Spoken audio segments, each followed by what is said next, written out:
누가복음 6장 38절의 말씀입니다. 신약 99면입니다. 우리 함께 읽겠습니다. 누가복음 6장 38절입니다. 주라, 그리하면 너희에게 줄 것이니 곧 후이되어 누르고 흔들어 넘치도록 하여 너희에게 안겨주리라. 너희가 헤아리는 그 헤아림으로 너희도 헤아림을 도로 받을 것이니라. 아멘. 하나님께서 이 세상에 두신 여러 법칙이 있습니다. 그 가운데 심은 대로 거두는 진리가 있습니다.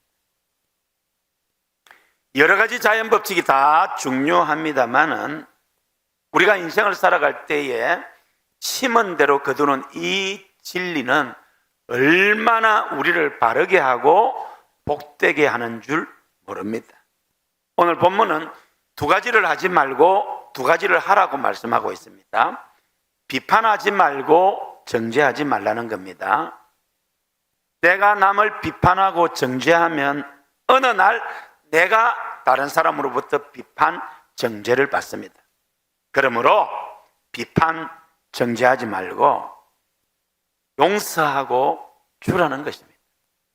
용서하고 주면 나중에 나에게 그것이 돌아온다는 것입니다. 이 심은 대로 거두는 진리가 어떤 사람에게는 심판, 늘 비판하고 정죄하는 사람, 어느 날 그 사람이 비판의 대상이 되고 정죄의 대상이 됩니다. 하나님의 심판입니다. 그런데 이 심은 대로 거두는 진리가 은혜와 축복이 되는 사람이 있습니다. 이해하고 용서하고 주고 사랑하는 사람, 그 사람은 나중에 이해받고 용서받고 사랑받게 됩니다. 할렐루야. 심은 대로 거두는 진리가 여러분에게 축복이 되기를 주님의 이름으로 축원합니다. 가장 큰 복수가 뭐겠습니까? 용서하는 것이 가장 큰 복수입니다. 손봐주는 게 복수가 아닙니다. 용서해 주는 것이 가장 큰 복입니다. 아프리카의 위대한 지도자 넬슨 만델라, 27년 동안이나 감옥 생활을 하면서 고난을 받았지요. 드디어 새로운 시대가 열려서 넬슨 만델라가 나머리파 공화국의 대통령이 되었습니다. 대통령 취임식 날 뜻밖의 인물을 초청했습니다. 그것은 지난 27년 동안 감옥 생활할 때 이 넬슨 만델라를 가장 괴롭혔던 간수를 대통령 취임식에 초청하고 연단회까지 올려서 용서가 얼마나 위대한가를 보여주었습니다. 결국 만델라는 노벨 평화상까지 받았지요. 만델라는 민주화 투쟁을 하면서 아프리카의 많은 나라들이 종족 간 갈등과 복수로 피비린내 나는 살육이 끊임없이 되풀이되는 것을 보면서 우리 새로운 남아공에는 이런 일이 없어야 되겠다라고 기도하고 고민하는 가운데 진리와 화해위원회를 설치합니다. 우리 귀에도 익숙한 투투 대주교를 그 진리와 화해위원장으로 삼았습니다. 이것은 청문회를 통해서 하는데 규칙은 아주 간단합니다.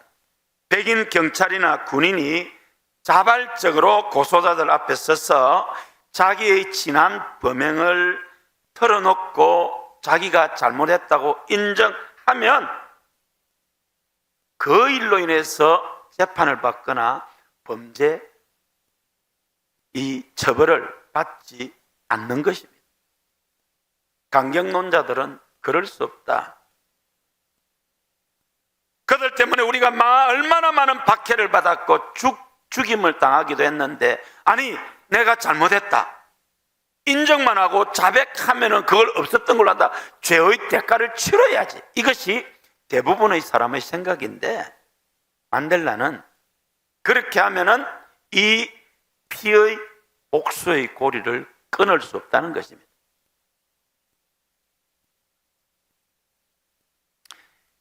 만델라가 유명한 말을 했어요. 우리 아프리카에는 정의 못지않은 치유가 필요합니다. 참 깊이 새겨야 할 말이에요. 정의로운 사회가 되어야죠. 공의로운 사회가 되어야죠. 그런데 지금 현재 우리가 새 나라를 이루어 가는 데에 우리에게 필요한 것은 당연히 정의가 있어야 되지만 지금 우리에게 필요한 것은 치유가 필요하다. 그래서 정권이 바뀌게도 큰 무리움 없이 남아프리카 공화국이 연착륙해 갑니다. 그때 반더 브렉이라는 백인 경찰이 이제 청문회 장소에 나오게 되었습니다.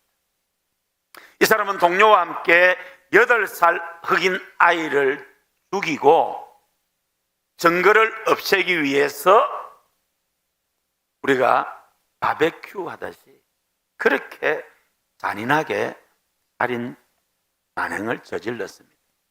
8년 뒤에 이 반디 브렉은 그 아이의 아버지를 잡아다가 장작더미 위에 묶어놓고 휘발유를 끼얹어서 파형을 시켰는데 더 잔인한 것은 그 아내로 하여금 그것을 보게 했다는 거예요. 아들을 죽인 원수가 자기 보는 눈앞에서 자기 남편에게 휘발유를 끼얹고 불태워 죽이는 것을 봐야만 했던 이 노 부인에게 이제 판사가 할 말이 없느냐라고 물었습니다. 여러분, 내 아들이 죽임 당한 것도 억울한데 바베큐를 당하고 내 남편이 내 보는 눈앞에서 휘발유를 끼얹고 화형을 당한 그 처참한 광경을 목격한 이 여인이 어떻게 정상적으로 숨을 쉴 수 있었을까요? 근데 놀랍게도 이 부인이 2가지를 요구를 했습니다. 내 남편을 장례를 치르고 싶으니까 남편을 화장한 그곳에 가서 죄를 모아다가 가져다 주면 내 남편을 장례를 하겠다. 2번째로 반더 브렉 씨는 내 아들을 데려갔고 내 남편을 데려갔습니다. 그러나 저에게는 아직 그에게 줄 수 있는 사랑이 있습니다. 반더 브렉 씨가 한 달에 2번 우리 집에 와서 나와 하루를 함께 보내면서 지내기를 요청합니다. 가족이 무엇인지, 하나님의 사랑이 무엇인지 내가 그에게 엄마처럼 내 아들처럼 생각하며 사랑을 가르치겠습니다. 나는 내 말이 사실이란 나의 진심이라는 것을 알리기 위해서 이 시간 반더 브렉 씨를 안아주고 싶습니다 하고 일어서서 그 경찰관 앞에 갔습니다. 그때 그곳에 있던 수많은 청중들이 뜨거운 눈물을 흘리며 나 같은 죄인 살리신 주 은혜 놀라워 찬송을 했어요. 그런데 이 반더 브렉 경찰은 그 찬양 소리를 듣지 못했습니다. 왜요? 그 상황을 감당하지 못해서 그만 졸도하고 말았습니다. 아들을 죽이고 남편을 불태워 죽인 그 백인 경찰을 용서했을 뿐만 아니라 그에게 하나님의 사랑이 얼마나 크고 놀라운 것을 보여주었던 것입니다.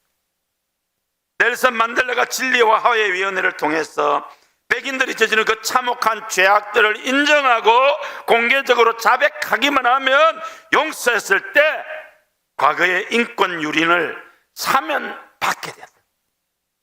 그런데 백인들은 죄책감에 괴로워합니다. 흑인들이 나를 1000만 번 용서하고 하나님이 모든 사람들이 1000만 번 나를 용서한다 해도 나는 이 지옥을 벗어날 수 없습니다. 문제는 나의 머릿속에 내 양심이 있기 때문에 나는 괴로워서 살 수가 없습니다. 그렇게 고백했다고 합니다.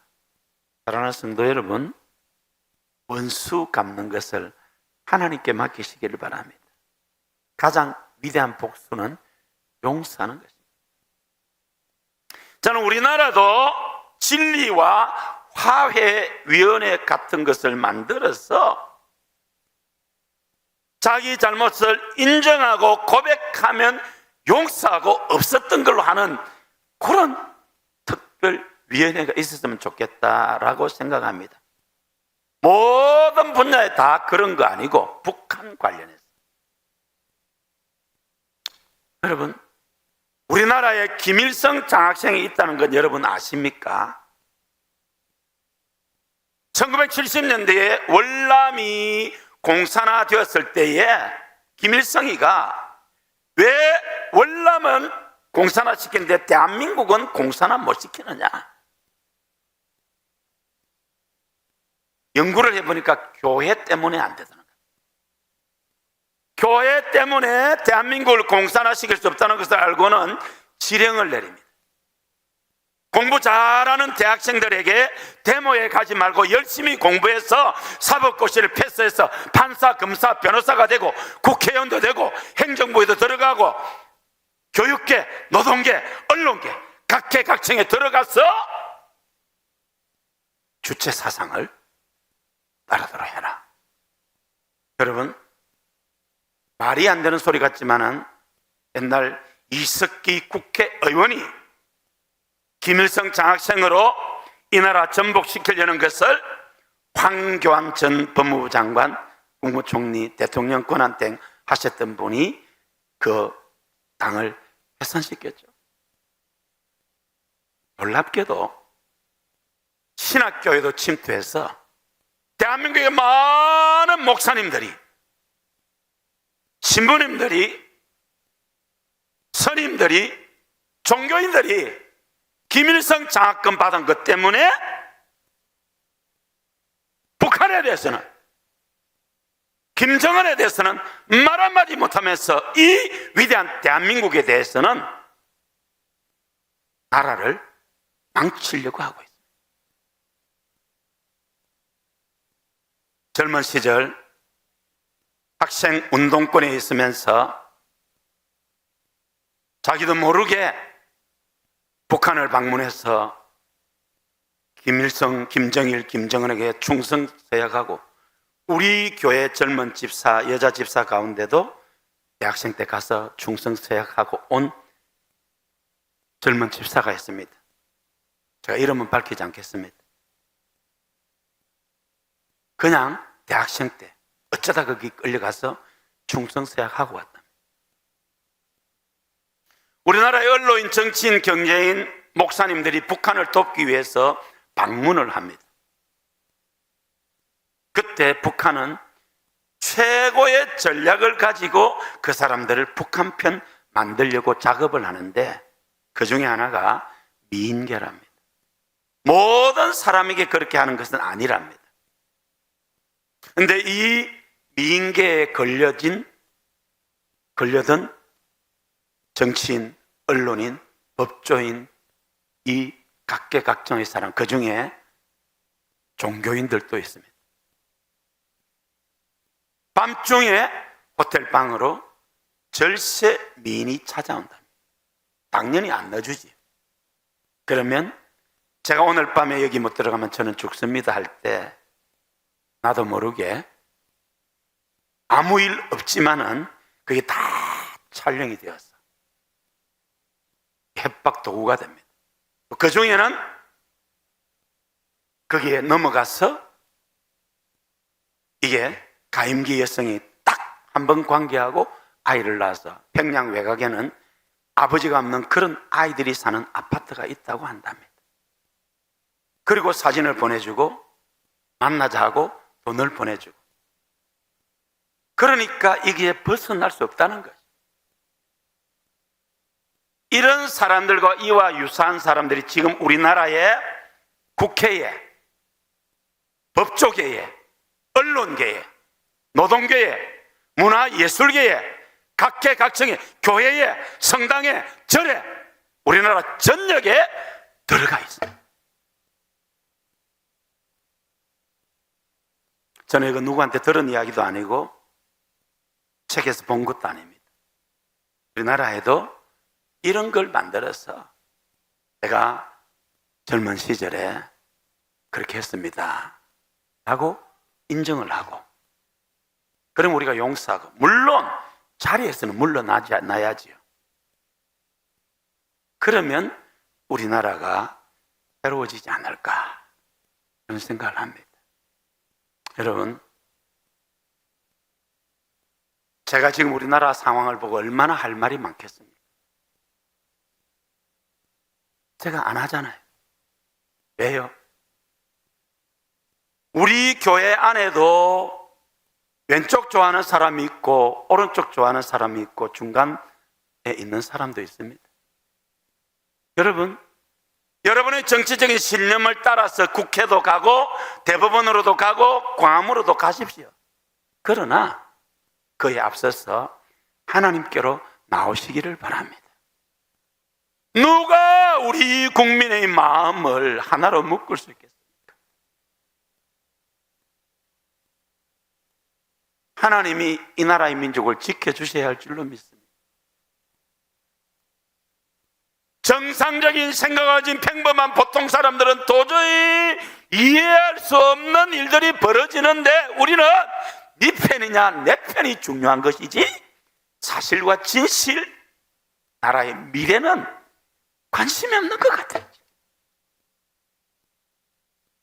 우리가 어쩌다가 이렇게 위대한 나라가 되었는데 나라의 운명이 풍전등화와 같습니다. 동해물과 백두산이 마르고 닳도록 하나님께서 이 나라의 민족을 지켜 보호하여 주시기를 간절히 소원합니다. 우리 하나님이 지켜 보호하여 주시면 될 줄로 믿습니다. 여러분, 그 배후에 악하게 들은 사탄 마귀 영적 세력이 있다는 것을 아셔야 합니다. 에덴 동산에서 아담 하와를 타락시킨 그 마귀가, 예수님마저 무너뜨리려고 했던 그 마귀가 우는 사자와 같이 두루다니며 삼킬 자를 찾고 있고, 이 마지막 때에 제2의 택한 이스라엘 영적 제사장 국가인 우리 대한민국을 하나님이 쓰시려고 이렇게 위대한 나라를 만드셨는데 사탄은 이것을 무너뜨리려고 수단과 방법을 가리지 않고 있습니다. 우리 일침한 기독교인들이 하나 되어 회개하고 기도하고 나가면 하나님이 이 나라의 민족 지켜주실 줄로 믿습니다. 여러분, 나라를 생각하면 너무너무 가슴이 아프잖아요. 도대체 이 나라가 지금 어디로 흘러가고 있습니까? 여러분, 나라가 무너지면 우리 다 아무것도 없습니다. 기독교 신앙은 하나님 사랑, 나라 사랑, 결의 사랑입니다. 나라와 민족을 위해서 기도하고 하나님 앞에 이 나라의 민족을 지켜주시도록, 하나님이 이 나라의 민족을 도와주시도록 우리가 기도하고 나가야 할 줄로 믿습니다. 어둠의 영은 물러가고 성령께서 역사하셔서 정말 민족 복음을 이루고 세계 선교를 감당할 수 있기를 소망합니다. 사랑하는 성도 여러분, 심은 대로 거두는 것은 우리 인생의 가장 위대한 진리입니다.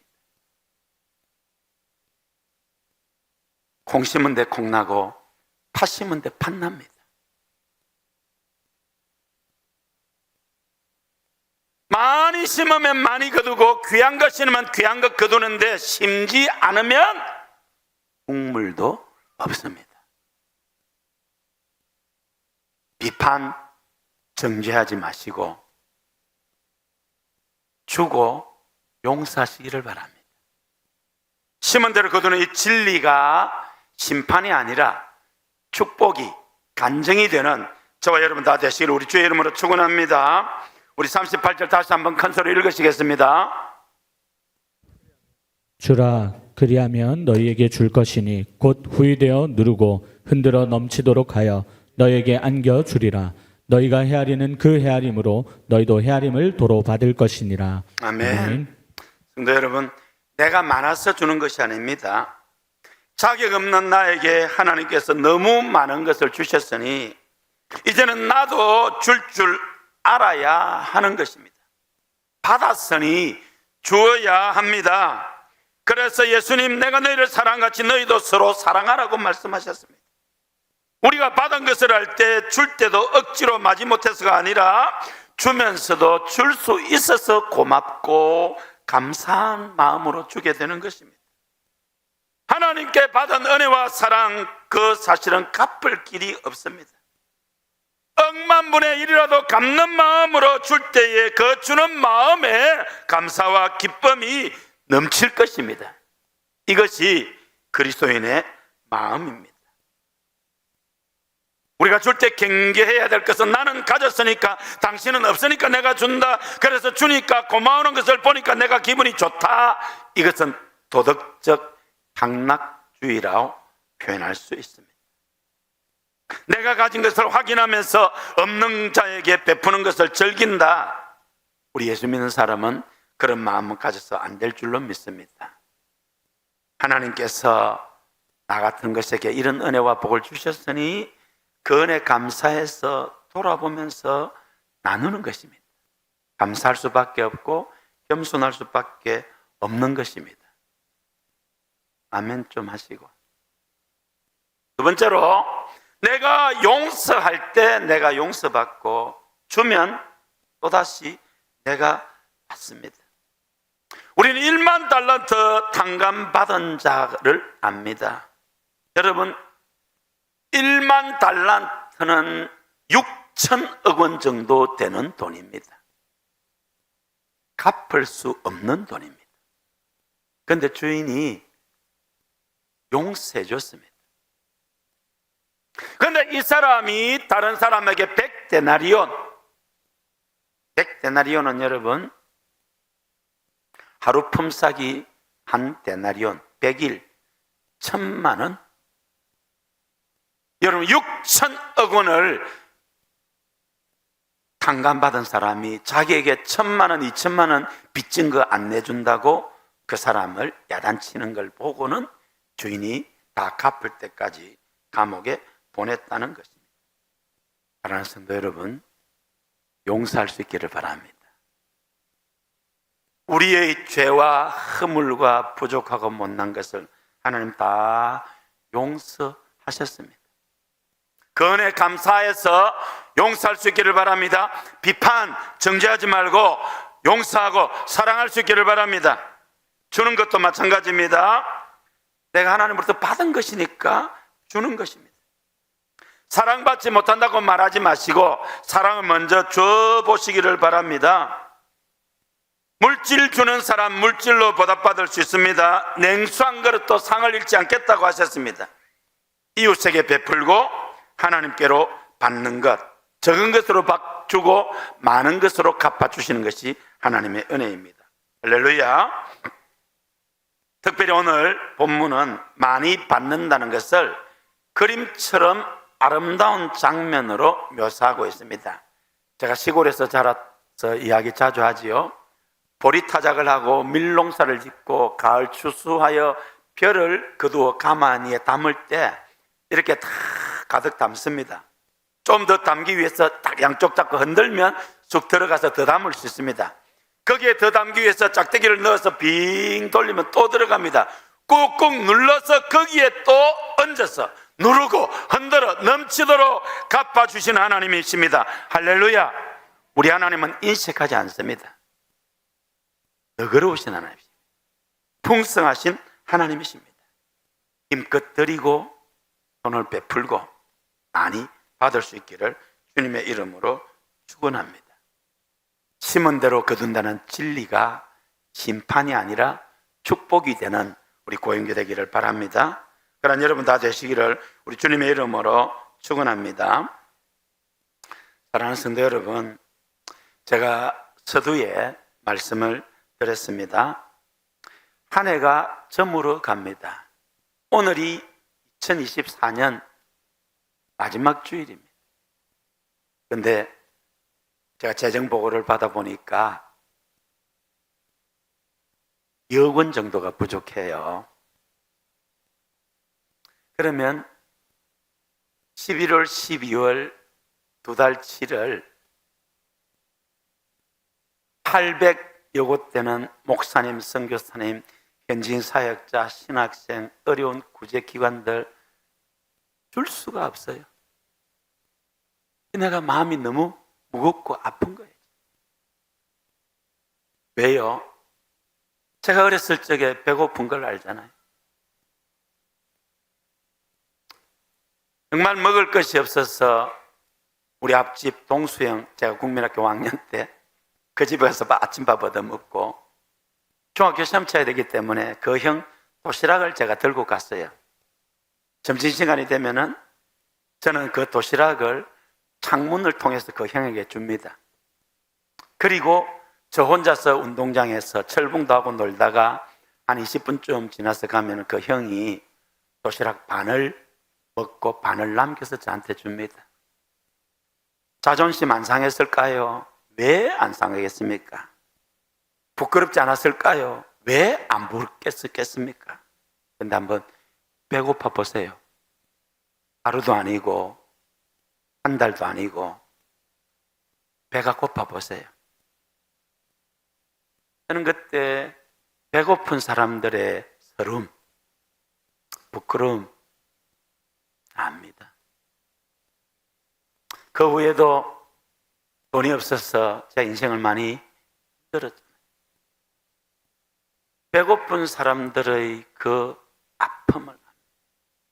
여러분, 우리 교회의 도움을 받고 있는 농어촌미자리 개척교회와 신학생들과 졸지에 남편 목사님, 선교사님 돌아가시고 젊은 나이에 혼자 되어서 아들을 키우며 자녀를 키우며 힘들게 살아가는 홀사모님들, 은퇴했는데 갈 길이 막막한 은퇴 목회자들도 한 20분 정도. 그렇게 해서 우리는 국내외에 800곳이 넘는 곳을 돕고 있습니다. 그보다 더 큰 문제는 내년에 늘려야 되는데 이대로 결산하면 줄여야 됩니다. 어떻게 줄이겠습니까?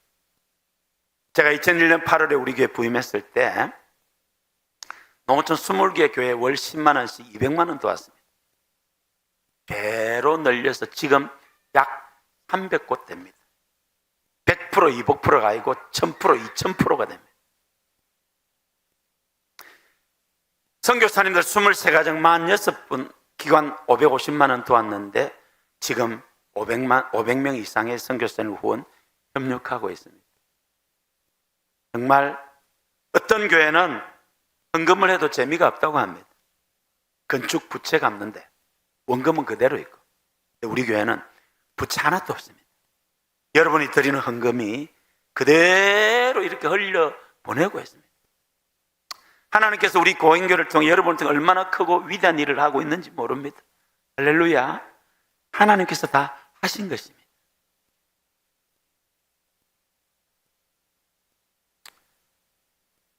사랑하는 성도 여러분, 여러분 삶이 심히 힘들고 어려운데 제가 이런 설교 하는 게 굉장히 부담스러워요. 제가 인정이 많은 사람인 거 아시죠?